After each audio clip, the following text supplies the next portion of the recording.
Marshall International Life Sciences Award for leadership and scientific achievements in life sciences. The winner, anyone can guess? Michael Makanga.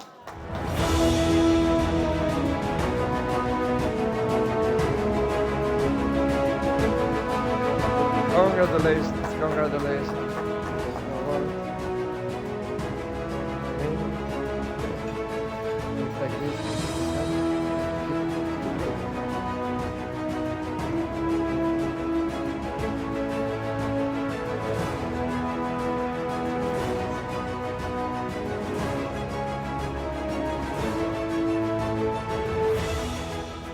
Good evening, ladies and gentlemen.